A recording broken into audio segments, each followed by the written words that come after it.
hey guys, नमस्कार and welcome back to my channel and another new vlog.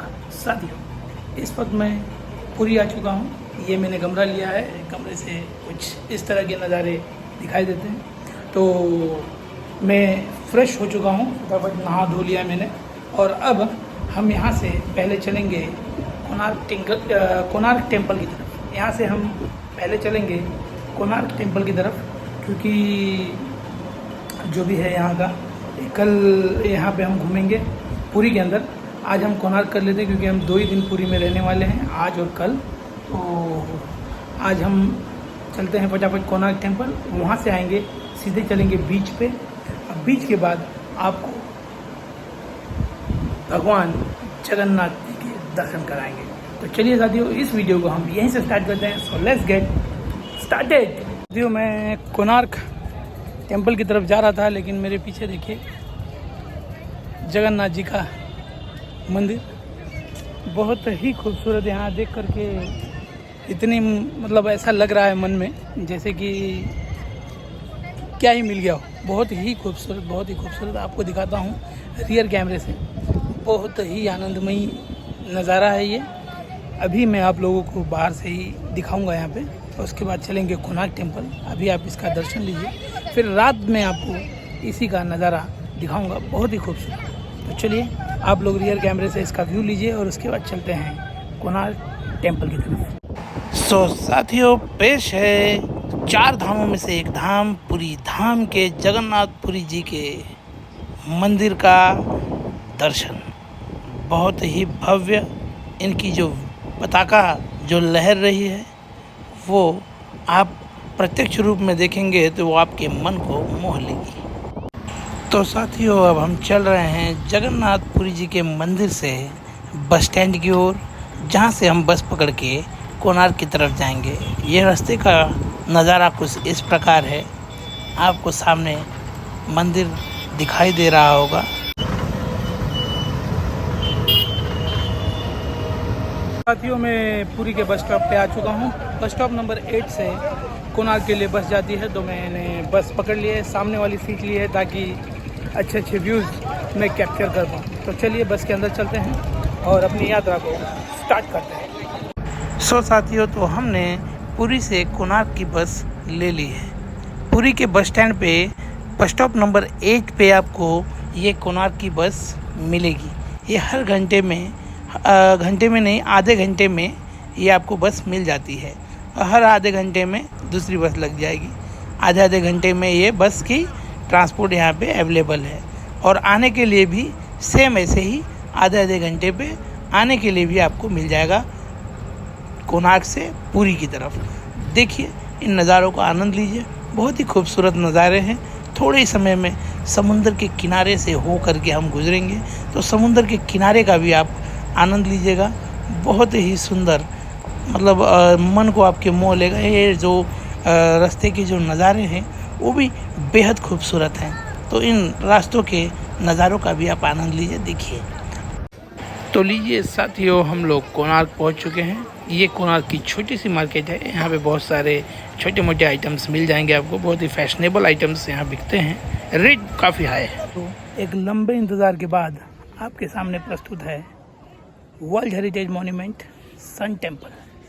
तो साथियों, इसकी कलाकारी के बारे में क्या बताएं। बहुत ही उम्दा आर्किटेक्चर, जो कि आज से 3000 साल पहले हमारे पूर्वज किया करते थे। इसे मैं आप लोगों को करीब से दिखाता हूँ। चलिए इस टेम्पल के अंदर चलते हैं। आप इसके आर्किटेक्चर को एंजॉय कीजिए और देख करके अपने आप को धन्य कीजिए। तो चलिए इस टेम्पल के अंदर चलते हैं। चलिए। तो साथियों, ये है सन टेम्पल, और इसे आप यहाँ से देखें तो आपके लिए फ्री है। अगर आप नज़दीक से देखना है तो आपको 20 रुपये का टिकट लेना होगा। तो मैंने टिकट लिया और बाय अंदर। तो अंदर के नज़ारे कुछ इस प्रकार हैं। देखिए और एंजॉय कीजिए।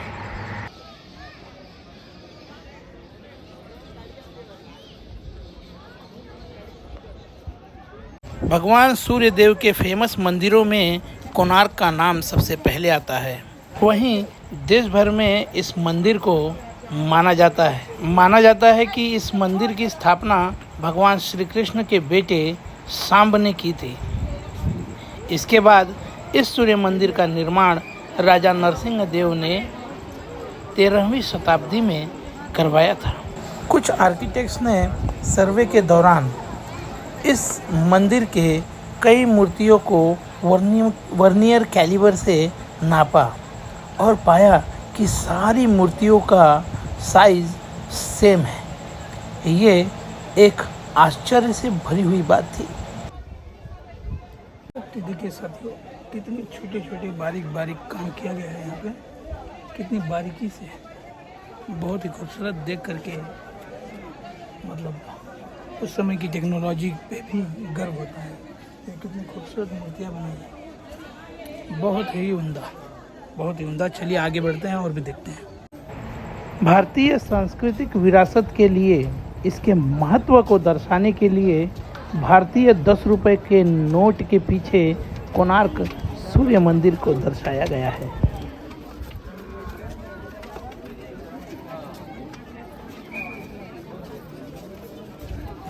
यह कई इतिहासकारों का मत है कि कोणार्क के मंदिर निर्माता राजा लांगूल नरसिंह देव की अकाल मृत्यु के कारण मंदिर का निर्माण कार्य खटाई में पड़ गया।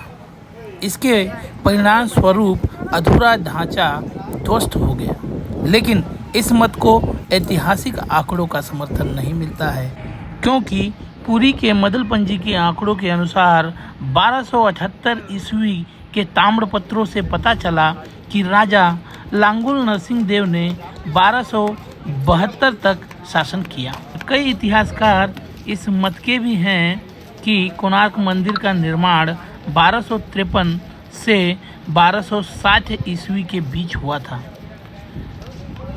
इसीलिए मंदिर के अपूर्ण निर्माण का इसके ध्वस्त होने का कारण होना तर्कसंगत नहीं माना जाता है।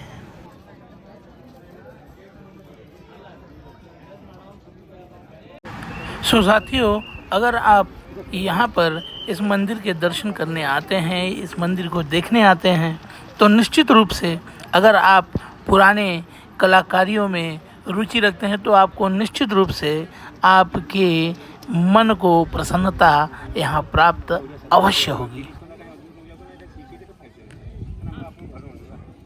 सो साथियों, अगर आप एक बढ़िया आर्किटेक्चर में रुचि रखते हैं, आप उसे देखना पसंद करते हैं, तो ये आपके लिए एक स्वर्ग की तरह है। आप यहाँ आइए और इन कलाकृतियों का एंजॉय कीजिए। बाकी जिनकी कलाकृतियों में रुचि नहीं है वो गोल्डन बीच पे ही जाइए, यहाँ आने की कोई आवश्यकता आपके लिए नहीं है। बाकी मैंने ये जो सूर्य टेम्पल था, कोणार्क सन टेम्पल, वो देख लिया। अब मैं फिर से गोल्डन बीच की तरफ चलता हूँ। गोल्डन बीच शाम के पहर बहुत ही बढ़िया नज़ारे होते हैं वहाँ पे, और समुद्र का किनारा शाम के टाइम तो खूबसूरत होता ही है। तो चलिए चलते हैं बीच की तरफ, और उसके बाद हम लोग लास्ट में रात को जगन्नाथ भगवान के दर्शन करेंगे। शायद आप लोगों को मैं वो दर्शन इस वर्चुअल माध्यम से न करा पाऊँ, क्योंकि उसमें मतलब मंदिर के अंदर कैमरा ले जाना अलाउड नहीं है, लेकिन बाहर के जो दर्शन है वो मैं आपको ज़रूर कराऊंगा। उस मंदिर को देख करके जो दिल में जो खुशी होती है वो मैं आपको क्या बताऊं। मैंने देखा, मेरे तो जैसे रोंगटे खड़े हो गए, और मुझे क्या मिल गया मुझे पता नहीं, मतलब इतनी खुशी हुई। तो आप भी देखेंगे तो आपको भी खुशी होगी। आप अगर प्रत्यक्ष रूप से यहाँ आ पाएँ तो बहुत ही बढ़िया है, ना आ पाएँ तो वर्चुअल माध्यम से मैं आपको दिखाई रहा हूँ। चलिए चलते हैं गोल्डन बीच की तरफ, जो अपना सन टेम्पल का इतना ही सब कुछ था। Let's go back to golden beach. चलिए। सो साथियों, यहाँ से एक लुक लीजिए और उस समय के भव्यता को समझिए कि लोग कितने भव्य इमारतें उस समय बनाया करते थे।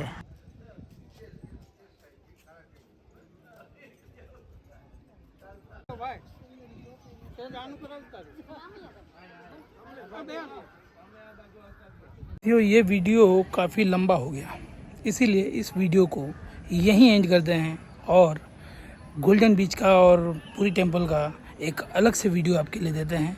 इस वीडियो को यहीं एंड करते हैं। तब तक के लिए bye, see you, take care.